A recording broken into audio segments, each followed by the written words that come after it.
My name is Nadia, and we're from Oncocyte. We're just going to show you how to how to label and ship the specimens. So you will receive three different types of tubes. Two of them are the PAXgene tubes. The PAXgene tubes have preservative in it, so it's a DNA preservative, and it's pretty. The volume is 7.5, so the only amount of blood that's going to come into here is 2.5. They're vacuumed, so make sure that you don't pull the tubes before the vacuum stops. So if it's less than that, then we cannot use the tube because the ratio of the preservative to the blood is very important in biomarkers. The other two tubes are plasma, which is the purple one, and the red top, which is serum, and it's a clot tube. It's not a serum separation tube. So you will label those 4 tubes before you go to the patient. I would also recommend to label your plasma tube, so it should be ready when you come back. So once you drew the patients, make sure that if you're drawing all 4 tubes, you will be drawing the PAXgene tube last. And that's very important when you draw. If you're using a butterfly, make sure that the tubes are always below the arm level, so there is no backflow into the patient. So once you drew all 4, let them sit at room temperature for 1.5 hours to 2, and the PAXgene 2 hours at least at room temperature. So once you finished 1.5 hours with the serum, the plasma doesn't have to sit for 1.5 hours, but nothing is going to happen to it. So you can keep it with the serum, come back in 1.5 hours, get the serum and the plasma, spin them for 15 minutes at 1300 G, I believe, as it's in the protocol. Same speeding for both tubes. Once you spin them down, you'll end up with 5 ml approximately of clear serum and 5 ml of clear plasma. At that point, you will get your tube, orange tube for the plasma. You will use a transfer pipette or a bulb and open the tube, of course, and slowly get all the clear liquid without touching the red blood cells on the bottom into the plasma tube. So that's done. Put it aside. And the red tube, which has the serum in it, will have also anywhere from 3.5 to 5 ml of serum, which is a lot of serum. You will be discarding a lot too.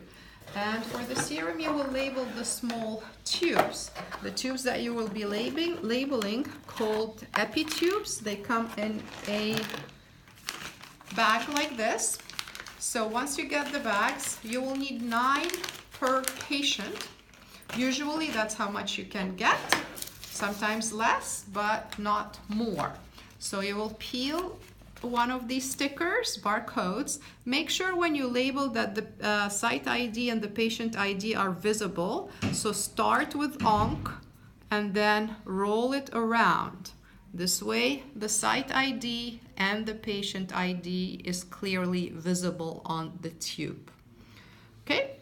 And you have 9 of them, so now you can start storing them. So you'll get your serum box to start. So the serum box has the numbers on top, and each row has 9 slots. So this one has a total of 81.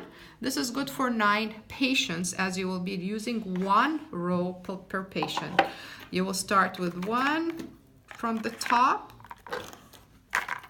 and so forth. If for whatever reason you don't have 9 tubes per patient, leave the slots empty and go to the next row. So it's always 1 row per patient. It's easier for you and it's easier for us. For labeling, remember always that you're using the arrow. The arrow on the top has to match the arrow on the bottom. You will label the box with the site ID, box number 1, serum, and the protocol number PRO 068. On the side, you should put the ID numbers of the patients that's in. So it will start with 001. Since it holds 9, the last one will be 009, unless you skipped 1. So the next one will be whatever the next one is.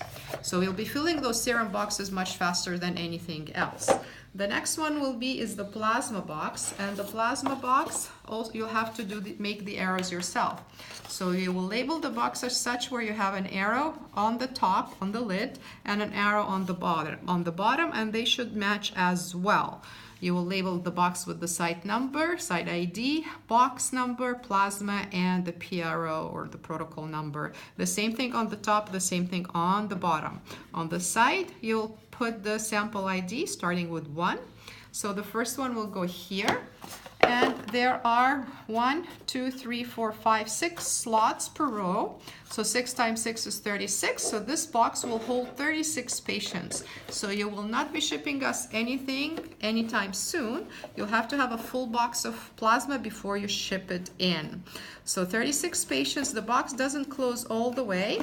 So you will need to get a rubber band and put it around before you ship it. The last one will be the PAXgene. So you've done your serum, you've done your plasma, the PAXgene is still sitting at room temperature. You can take them at that time. That will be probably 2 hours has elapsed. Even if it's more than 2 hours for the PAXgene, they're pretty stable. So at least 2 hours. Then you can stick them in the PAXgene box, which is labeled the same way. Site ID, box number, PAXgene, PRO 068, and 001 to whatever number you will have. This one will hold 1, 2, 3, 4, 5, 6, 7.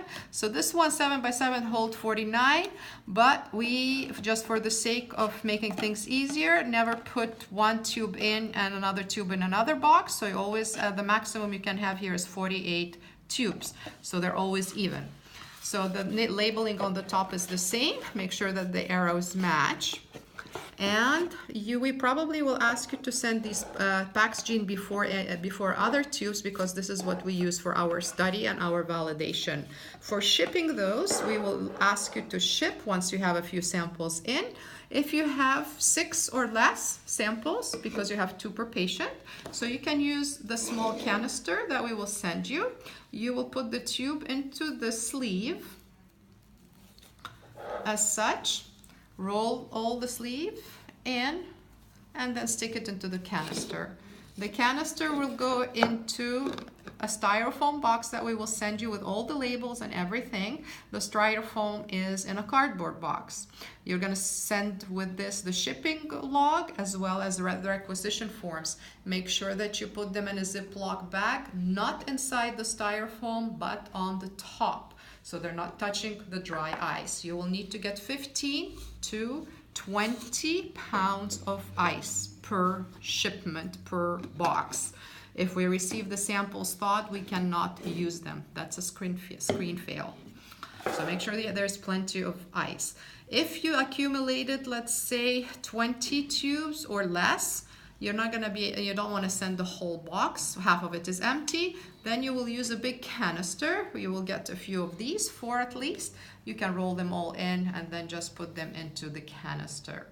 And the canister again goes into the styrofoam box, the styrofoam box into cardboard box, and so forth.